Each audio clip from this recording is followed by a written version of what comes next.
All right, so we're going to move right along to our next panel. And to moderate this, we have Matthew Orr. He is an alumni of the LBJ School here of the UT Crease program. He is a co-founder of the Slavic Connection podcast, and he's currently a Eurasia analyst at RANE. So I will let him have the floor. Thank you so much, Lara.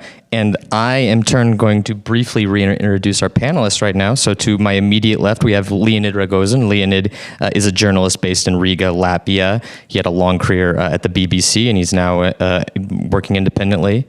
The next person to my left would be Ivana Stradner. Dr. Stradner is a research fellow at the Barish Center for Media Integrity, and her work focuses primarily on Russian information operations and cybersecurity. And further beyond me, we have Anna Romandash. Anna is an award-winning journalist from Ukraine. Her work has been featured in numerous outlets, including the German media company, the public company Deutsche Welle. So thank you all for joining me. I guess I mean, there's so many. We've had so many great talks during this conference, and it's almost hard to pick exactly what I want to use to kind of kick off our discussion. But I think the place to start for me is to just kind of get maybe each of your sense of, what your thoughts are on the state of the quality of the image of the war in Ukraine that Western audiences are getting. Presumably that's an image based off of major Western media outlets that do this reporting. And it was funny, we had Dr. Pomar mention that he thinks the best work on the war in general, including for Americans and for anyone, is being done by VOA and Nastoящее Время and places like that. But presumably that's not the kinds of outlets that the majority of people are consuming.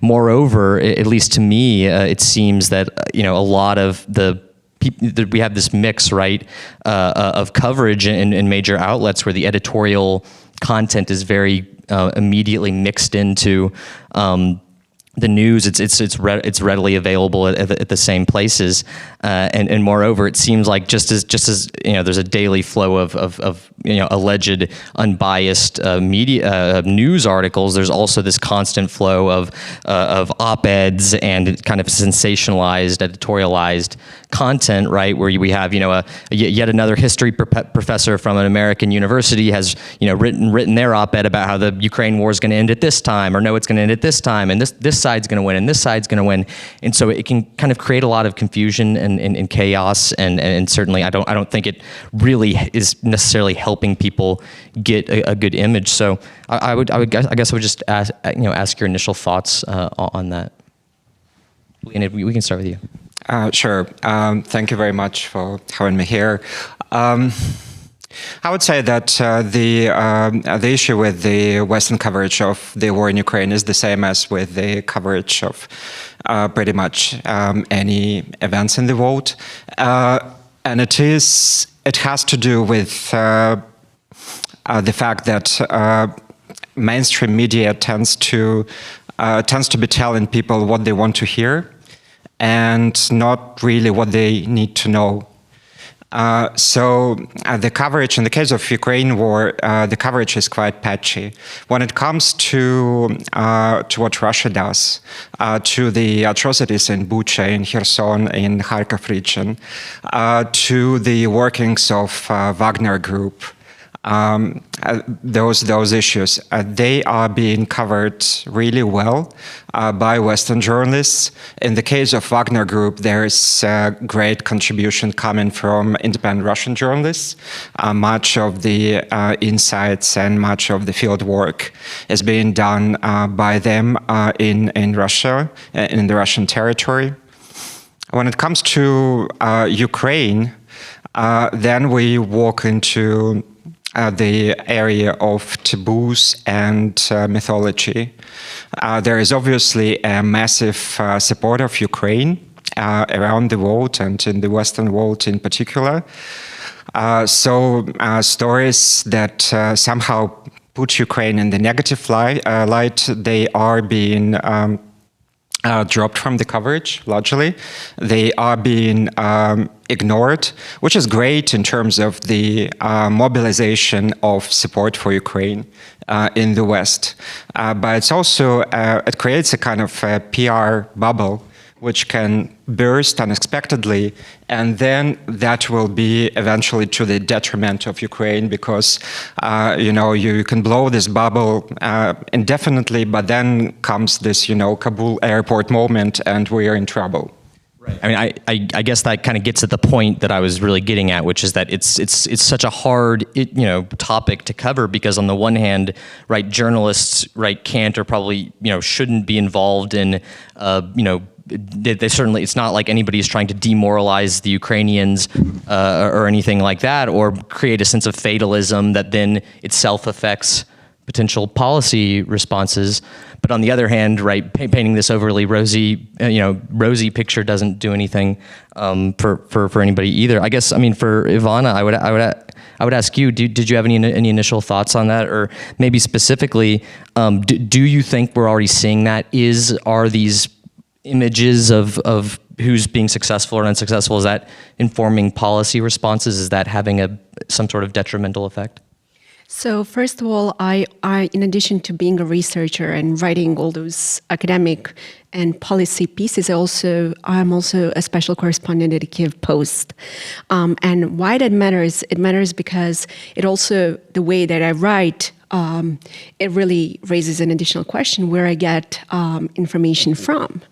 The first question, the first point that I like to make, it is important to read everything. I also read deliberately also disinformation, because it also sends a very clear picture of what I want us to believe. And having said that, when it comes to the Western media, well, Russia, I think what they are going to count on is on Western, being like a Western fatigue.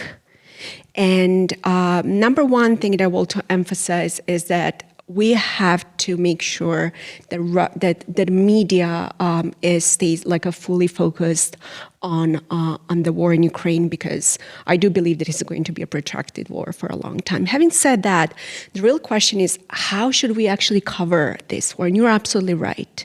On one side, we hear different op-eds with sensationalist titles, and everyone here who is a journalist knows that sells the news. Also, good news do not sell, what I like to say, newspapers, but nevertheless, also painting like this war, through pink glasses is also not helping. On one hand, it is important to understand what really makes policymakers make certain decisions. And I do believe that media plays a tremendously important role. And this is precisely, why we need to have this balance between overly optimistic news and overly pessimistic news. And that, raises also additional question, given that what's happening right now, with in Europe and European support, for Ukraine, and how that is going to end. I think that's something that media will have a huge responsibility in the near future, to shape the behavior of people. It doesn't mean that they should, promote certain narratives. But when it comes to the facts, and that also, one of the questions we've been talking about is what is really, one of the key problems, I think, right now is not to distinguish between disinformation and the facts, but rather, with misinformation and online news, that everything is so fast and everyone wants to be the first, to report. And that's, I think, the second challenge that media nowadays struggles with. And I would like to actually end here, and then maybe later to expand more on writing and how to report. And awesome. Yeah, we can definitely get to that. Anna, I didn't know if you had any initial thoughts, but I mean, a question I definitely have for you in general is, do you think that Ukrainians are reading good quality journalism about the war in their own country? And if so, who do you think is best providing it to them? There's definitely very good quality journalism in Ukraine, and I think Ukrainian journalists have shown an extremely high quality reporting despite all of the conditions, all of the challenges that they're facing right now. So there is great reporting in the Ukrainian language. There is also great reporting in English language that does not only help Western audience understand what's going on in Ukraine right now, but to also understand what Ukraine is and what is it that was not reported before. So you see, I have to disagree that there is a lack of, let's say, critical viewpoint when it comes to Ukraine, when it comes to Russian war, when it comes to aid toward Ukraine. And it's actually Ukrainian journalists who are the biggest critics, who are the ones digging, investigating, pointing out the issues that may be that are not great. Because it is for Ukrainian journalists, right? It's one thing to support Ukraine, but it's another thing when you understand that we have to report honestly on what's going on, because it's actually in our own interest, right? Because if there is transparency, if journalists are able to be the watchdogs, if journalists are able to report on discrepancies, on potential leeways for corruption or any of that, that in the long run, we're actually going to be able to achieve better results. So honest reporting, and it's not positive or negative reporting, it's honest reporting, right? So I wouldn't say that the journalists in Ukraine are trying to be more optimistic or trying to be more pessimistic.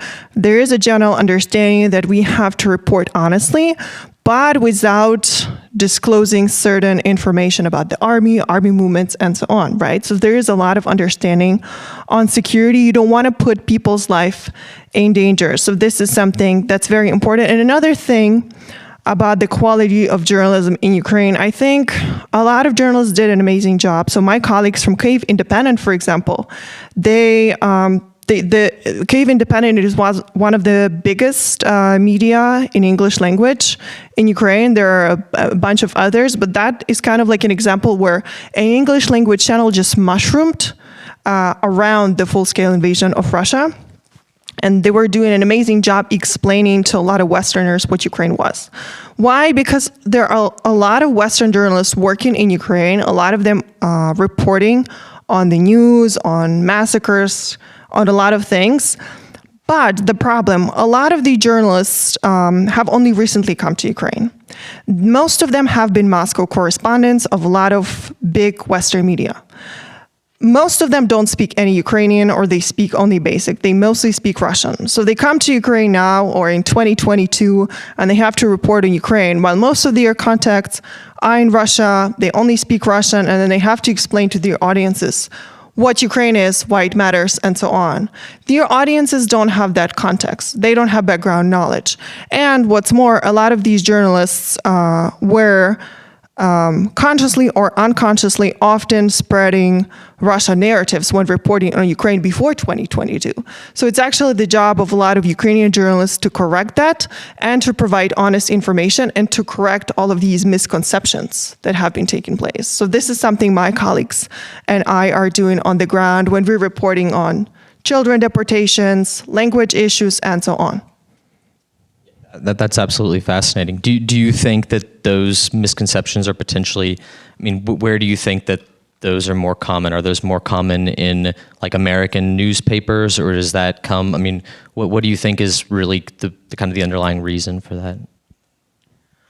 Well, it depends on the audience. If you're talking about America, right, the polarization in American media definitely affects the way you perceive news on other countries. So the more to the extreme you are in the American political spectrum or social spectrum, the more likely you are to seek, let's say, more sensationalist kind of news on Ukraine.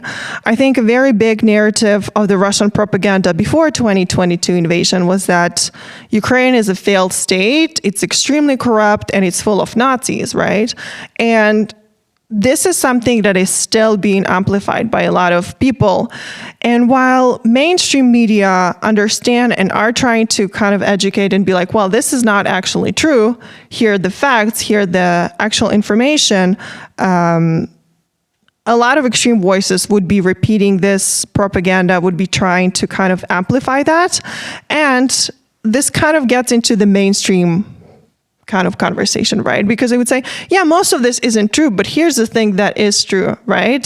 And there would be like a lot of misconceptions related to that. For example, like Crimea discussions.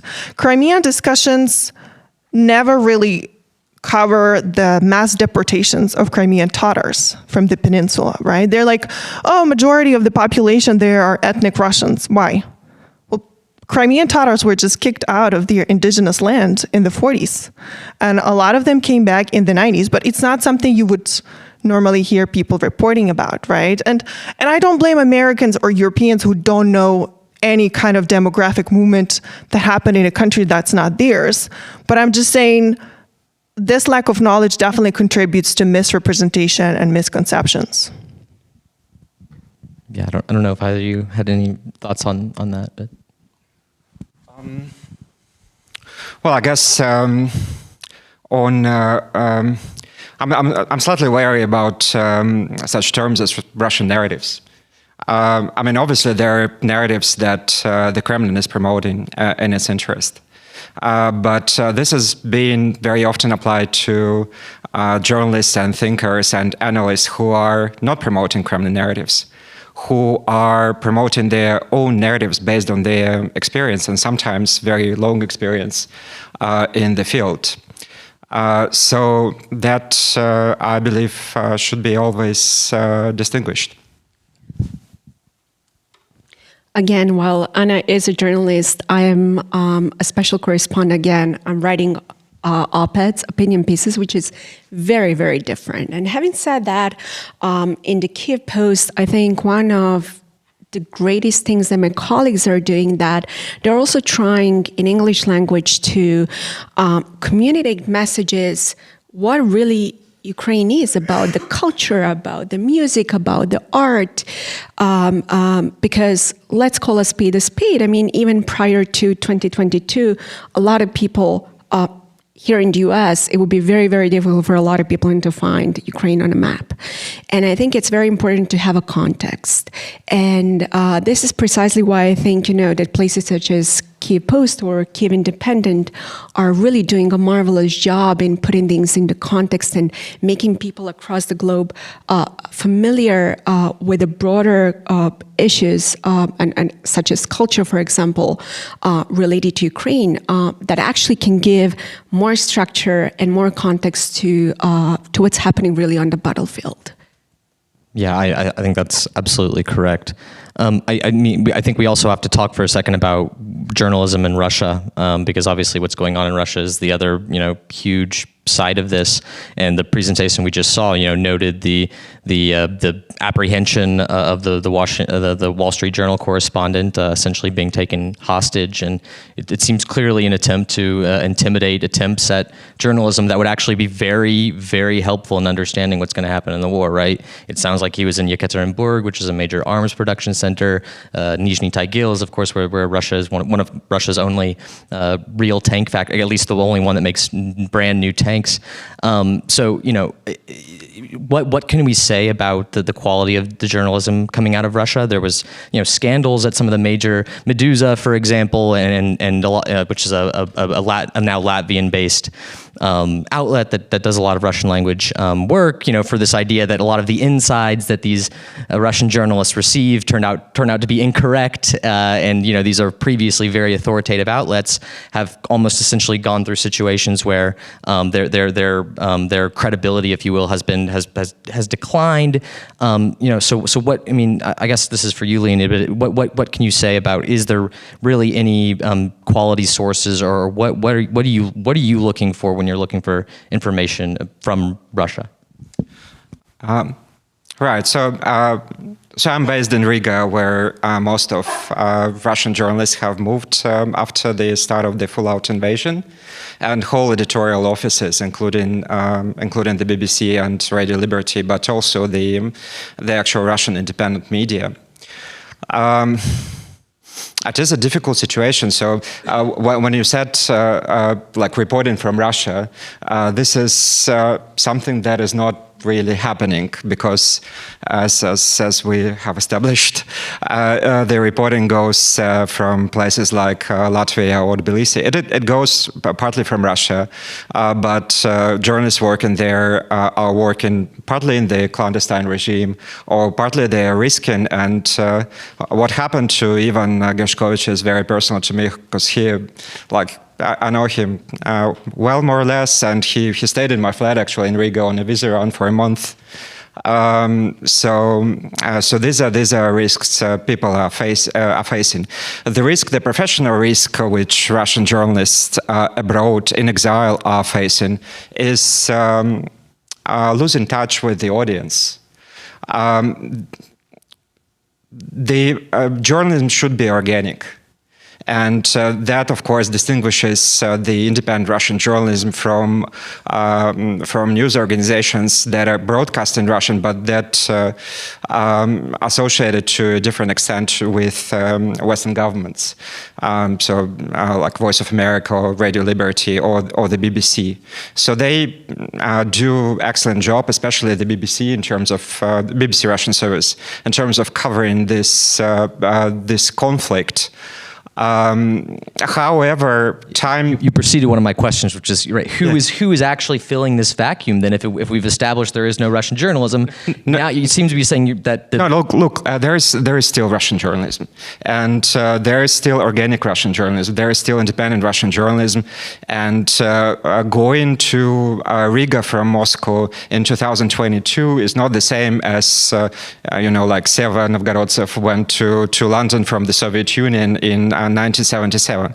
No, it's not the same. It's still possible to cover the war and not just Medusa, but Agentstva and all sorts of smaller boutique media outlets are doing a great job. They still have contacts in the Kremlin. They're talking to Wagner soldiers, for example. They're doing investigations into the reaches of the excesses of the regime. But it's difficult. The most difficult thing is to have credibility with the audience. When it comes to Voice of America and Radio Liberty, there is a major issue with the credibility of not just these media organizations, but of the United States in Russia. With independent Russian journalism, the most important thing is to keep the audience, to stay in touch with the audience. And that's the challenge for the years to come. Yeah, absolutely. And right, it seems to me, based off your answer, then right, restoring the authority and the credibility of the U.S., is certainly, hopefully, plays a role in, allowing these narratives and factual information to reach Russia. I don't know if Anna or Ivana, if you had any thoughts on this topic on journalism in Russia. Well, I'm definitely not an expert in journalism in Russia because I am not the target audience for the content. But I would also, when 2014 annexation of Crimea happened, I remember we were tracking a lot of so-called liberal Russian media, and I remember TV channel RANE, they were celebrating the annexation. So you have to be really wary and check your sources. And a lot of former Kremlin propagandists are joining it. So for example, there is a scandal right now, I think, around Voice of America Russian service, where a former Kremlin propagandist, I think, was almost hired for a top position. And I think only after the outcry of the public was he not hired. So this is American-funded media.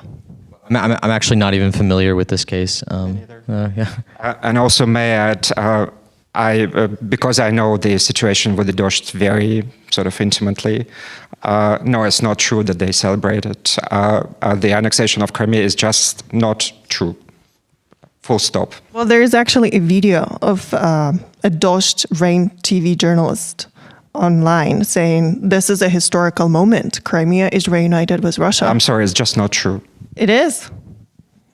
Well, I mean, look it up. We will have to look that up after the panel. But I guess if Ivana, maybe this one is for you. What do you feel are some of the maybe topics or areas of the war that are over-covered, and then maybe what are some areas that you think have been somewhat undercovered? I mean, from just one that comes to mind for me, for example, is a kind of a meta narrative in the U.S. major paper media right now is this one about how the Russian economy is going to collapse, and that's how the West is going to win the war.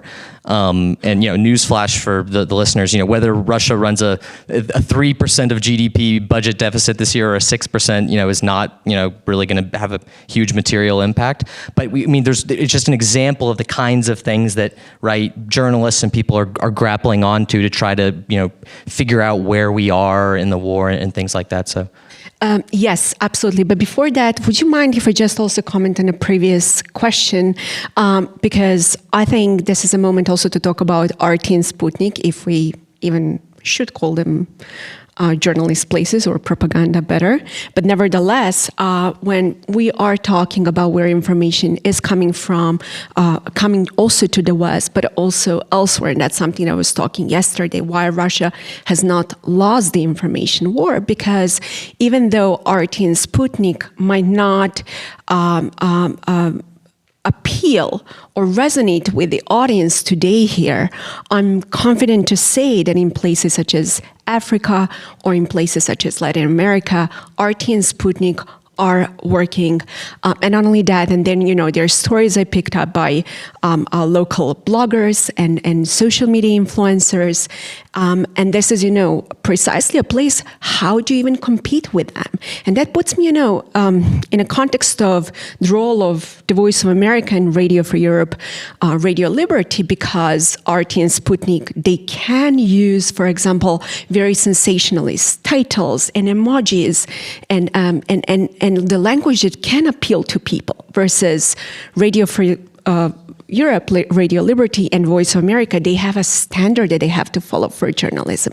And that really raises a huge question on how do you compete in a media market as a democracy against, authoritarian systems such as Russia. So I do not have an answer, but that's rather a question that I just wanted to raise. As per your question, what do we see in the information space, what's covered most? I think facts on the battlefield, on the ground. That's something that I see a lot, and that's very good. We do need to hear, what's happening on the ground. But as also I mentioned, Putin is not waging a war only with tanks and jets. He's weaponizing energy, he's weaponizing information, he's weaponizing refugees. So that's something that I would like to see more. Like people also having a context of when Lavrov is in Russia, why is he there? Why is he talking about the United States causing the war and being responsible for the food crisis, and how that can actually lead to refugee crisis in Europe? Like having that context, I would like to see more, because people do lack context. I don't think that nowadays we have a problem with information because we are overwhelmed with information, but rather how to connect the dots. And the second thing that I would like to mention, I would like specifically to see more in Western media, is more about the context when it comes to Ukraine, to talk more about their culture, to talk more about their history, because people in the West do not understand those things. And without that, I think it will be very, very difficult for a lot of people to understand why we should support Ukraine. Yeah, that echoes the point that Anna made earlier. Leonid, did you have any thoughts on this question of topics or meta-narratives that are being overcovered, or maybe the opposite ones that are being undercovered in your view? Right, so myself as a journalist, I was involved in the coverage of all the topics that I believe are undercovered, and that's the main reason why I went into it, because I started. I've been covering Ukraine from maybe about 2010, 2011. And then I was heavily involved with Ukraine when I pretty much watched Maidan from the start of the revolution, from the dissolution of the students in Maidan and subsequent events. And then the beginning of war, I witnessed it in Donetsk region and in Kharkov. I actually witnessed the moment the pro-Russians attacked and captured the administrative building in Kharkov. And then also the aftermath when the Ukrainian riot police liberated the building overnight. And at that point, I was doing sort of the main news stories for organizations like Bloomberg and Time magazine. With the time, I got more interested in more nuance, and partly it derived from the fact that I was looking into the Russian far right, into the phenomenon that was known as the Russian March in Russia, the annual far-right event that was happening on the outskirts of Moscow that was drawing thousands and thousands of people. So what happened during Maidan and in the immediate aftermath of Maidan is that large numbers of this Russian far-right and the alt-right neo-Nazis ended up in Ukraine. So people I was sort of following personally. And they ended up in the group that was known as the Little Black Men, Черные человечки, in Kharkov region. And out of that group grew what we know as Azov Battalion. So there are stories in Ukraine that take you into another dimension. There is this two-dimensional story of one country with imperialistic ambitions, trying to capture Ukrainian territory or trying to undo Ukrainian nationhood. But then there are stories like the far right, which is a trans-border story. It is the same people who are fighting on the Russian side and people who are fighting on the Ukrainian side.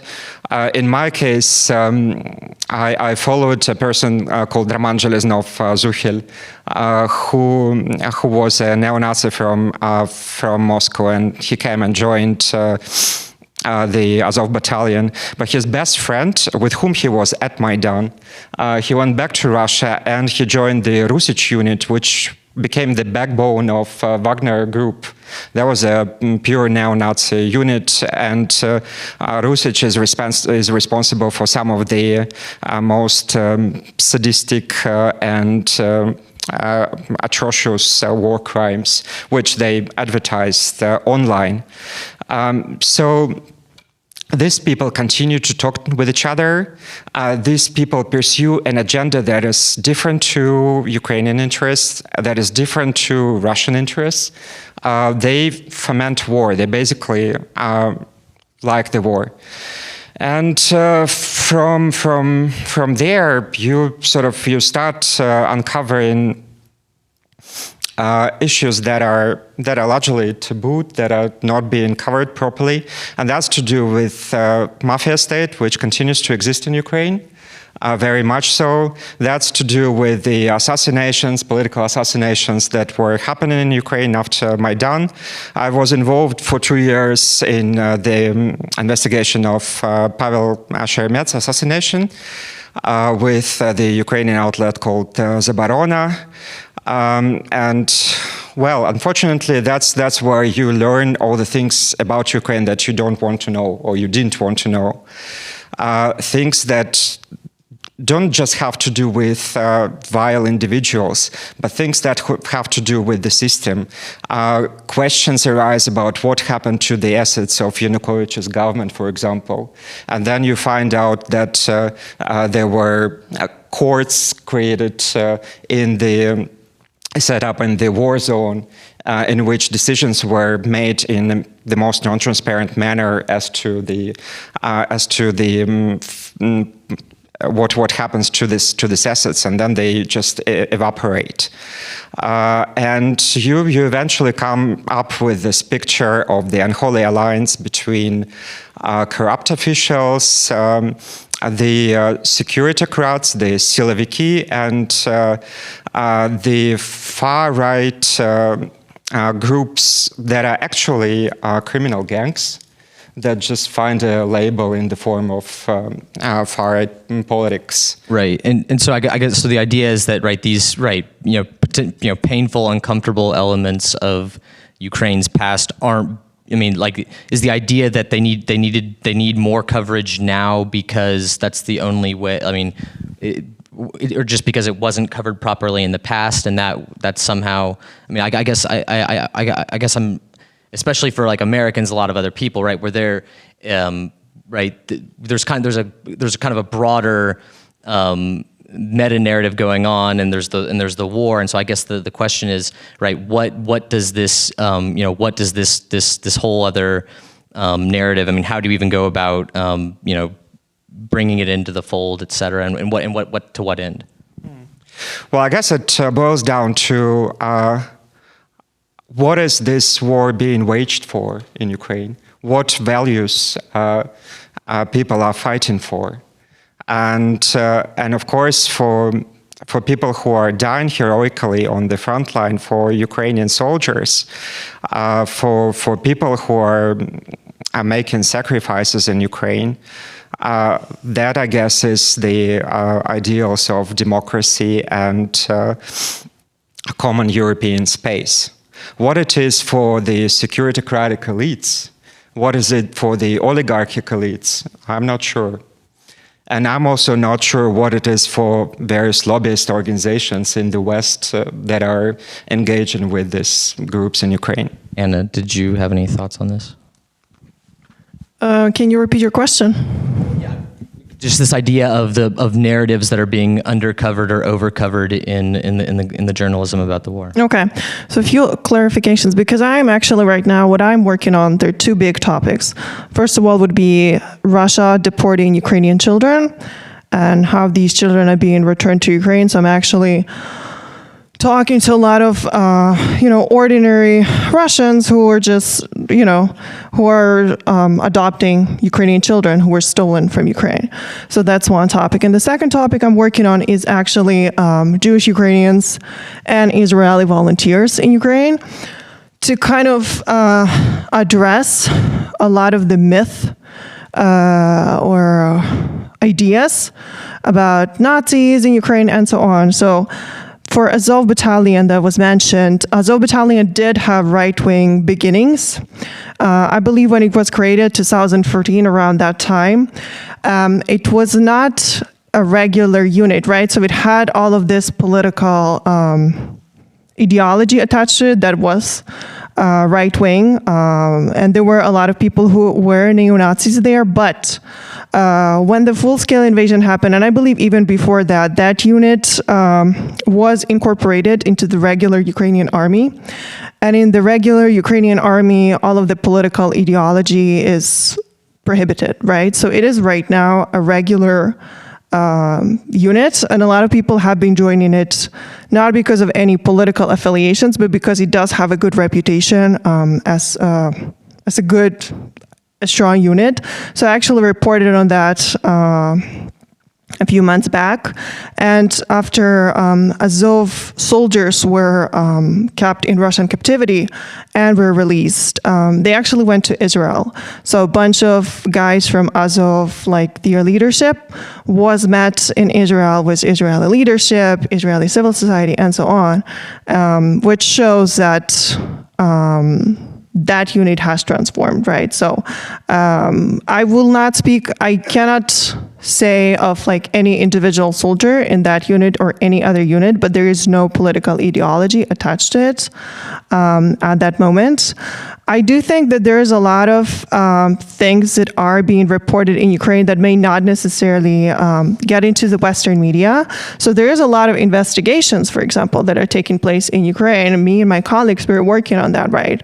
So we are doing, because I report a lot on deportations, I very much investigate what Ukrainian government is doing to facilitate the return of Ukrainian children who were kidnapped from the territory of Ukraine. And I'm, for example, extremely critical of when Ukrainian government is not delivering or when it's being passive or whatever it is, right? So like my colleagues and I would discover that there's mostly return of the Ukrainian children is done by volunteers and civil society groups, right? So we actually go to the government, we talk about it, and we criticize. So we don't hold back when it comes to uncovering things that need to be uncovered. A lot of Ukrainian journalists are talking about corruption, are talking about transparency when it comes to managing restoration funds, and so on. I would say corruption and all of these issues, they are domestic issues, right? So we have to kind of understand domestic issues within any country do not justify an invasion. They do not justify imperialism. So I would say Ukraine could function the way it wanted to function as any other country without any invasion, right? So it doesn't mean that because there are certain domestic issues within Ukraine or Romania or the United States or any other country that their neighbors are justified in violating Ukrainian territorial borders. And I think that's important to kind of highlight that while Ukrainians should be dealing and are dealing to limited successes, but are dealing with domestic issues, international issues, sovereignty, respect for borders are very different things. Yeah, absolutely. So we have 5 minutes left, so I definitely want to open it up for any possible questions that we have from anybody here. Yeah, Jeff, absolutely. The VOA colleagues have left, and I don't work there, but I thought I should just clarify my understanding of what's gone on with individuals that have been hired by the Russian service at VOA who had worked for Russian state media. I would just say that historically, there have been many examples across many of the language services of bringing in individuals who do have histories of working for state media in authoritarian regimes. It's obviously a complicated situation, and in my experience when I was a manager, these individuals were always looked at very carefully and vetted as carefully as possible, but it certainly has happened over the history of U.S. international broadcasting.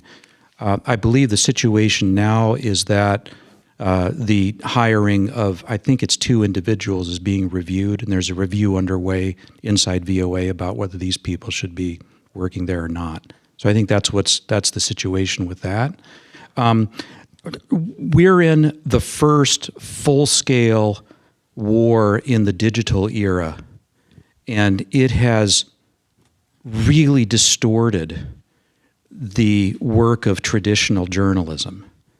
And the example I'd like to give you to speak to has happened in the last 24 hours with the release of an incredibly grisly video that appears to show a captured Ukrainian soldier being beheaded by 2 Russians somewhere in the war situation. It just turned up.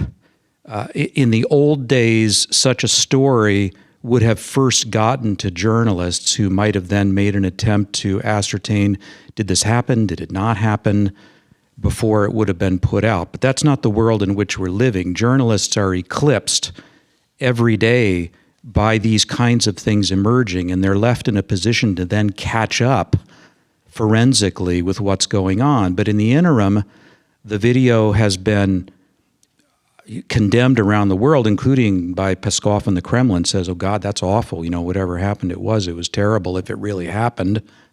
You know, maybe it's fake news. President Zelensky has spoken very passionately, very emotionally about it.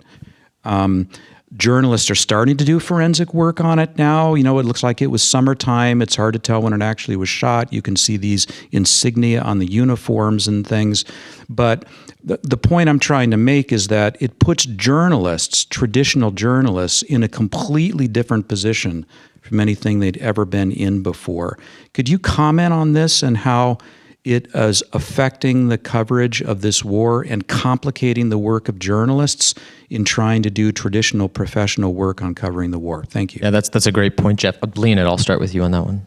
Yeah, sure. I think the greatest phenomenon that I'm observing in this war is the phenomenon of Telegram. All the journalists are in Telegram, and all news organizations are in Telegram. But more importantly, there's this a whole spectrum of Telegram channels that are faster than journalists and that are faster than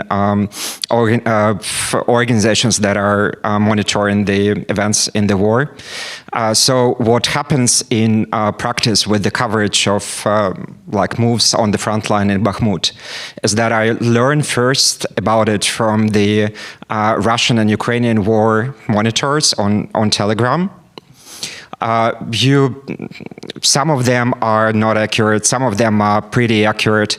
All of them use pretty terrible language in relation to the adversaries. There is a lot of horrible language that is being used. The Russians all the time, some of the Russians all the time refer to the Ukrainians as, pigs and dogs. The Ukrainian deep state, that's a war monitoring organization, it refers to the dead Russians as biogarbage. But nevertheless, they provide a fairly accurate, especially when you juxtapose both, they provide a fairly accurate account of what is happening on the front line. They're talking directly to the soldiers.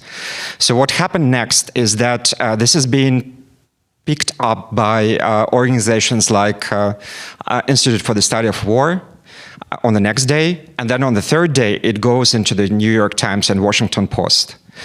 So that's how the news on the front line are being very, very often covered. I appreciate that many journalists do have sources on the ground. They talk to, particularly to Ukrainian soldiers that are based in Bakhmut or in Avdiivka, in other hot spots on the front line. But somehow these organizations that are essentially war propaganda organizations, they are taking the lead in the coverage, and you can look at the numbers of followers. Like Ryber, the leading Russian war monitor, who is quite accurate, but pretty obnoxious in many ways too. It has over 1 million followers. The Ukrainian Telegram channel called Truha, which is not a war monitoring channel, which is like a general news channel, but it provides it files the news quite rapidly and faster than many news organizations. It has 2.7 million followers. That's huge, and that's uncomparable. When you look at the actual professional Ukrainian organizations like Ukrainska Pravda, they have 160,000 followers on Telegram. That's just uncomparable with the Truha, which is completely unprofessional. But they just happen to be faster, and that's the phenomena we're dealing with. And this is run by spin doctors. This is run by lobbyists and oligarchic organizations, and they are stealing the show from professional media, and that's a big issue. I do quickly want to get our other two panelists' thoughts on just very quickly what role social media has played. Yeah. So. About that video, this is sadly not the first video of this type. So there was a video previously of a Russian soldier castrating a Ukrainian prisoner of war. And on the next day, that prisoner of war was killed. So it was actually through OSINT, through the ability to check where that video was taking place and so on, journalists, I think it was Bellingcat, but I'm not 100% sure, don't take my word for it, were able to actually get access to the guy who was allegedly on the video, and they actually talked to him. So this guy, he's a Russian journalist. When the journalists reached him for the first time, he was like, yeah, it is a real video, but I'm not the guy on the video. And then on the second day when they called him again, his version changed. But now you can actually, using a lot of digital tools, be able to track down a lot of these people on these videos. You're able to locate the exact location when it happened, and so on and so on. An example of my former colleagues, what was tracked down. So there are a lot of intercepted calls that are being published. So one call was a Russian woman in Crimea calling her husband, who's currently, at that time, who was stationed in Ukraine as a soldier, and she encouraged him to rape Ukrainian women. So journalists were able to locate who was talking, when that conversation took place, and they actually reached out to the woman in Crimea, and they were able to verify like the voices match and so on. So this does give journalists an opportunity to investigate, to verify a lot of stuff. This is, for example, what we are doing when we are tracking down Russian soldiers linked to massacres and so on. What I'm doing, for example, with children's deportation is I actually have information of mostly Russian women who are adopting those kidnapped children, right? So it definitely facilitates the investigative work the journalists are doing, being able to use a lot of open source intelligence, a lot of digital media. But, you know, with this video, I haven't watched it, and I'm not going to do anything about it. It's definitely affecting a lot of mental state of a lot of journalists. This is not something you ever want to watch or ever want to investigate. And I think it's also important to understand while we're doing all of this, we're verifying all of this, we're talking to people who commit these crimes. We forget about the victim. This person on that video, he was denied. Obviously, that murder was just so inhuman, but these type of video, they deny absolute dignity to all of these individuals. And I think we forget about it, right? We're just looking for so much sensationalism. We talk about it for a little bit, and then the next day we forget about it, right? We need more outrageous crimes to be able to talk about it, right? Because next crime, if it's not going to be as outrageous, we're so desensitized to it, right? And I think journalists as well, because we are always watching, analyzing so much violence. Well, with that, I definitely want to thank our panel. I think it's really important to have these open discussions, and I think it's in the spirit of the whole conference. So thank you guys, thank you three, and thank all of you thanks to all of our listeners.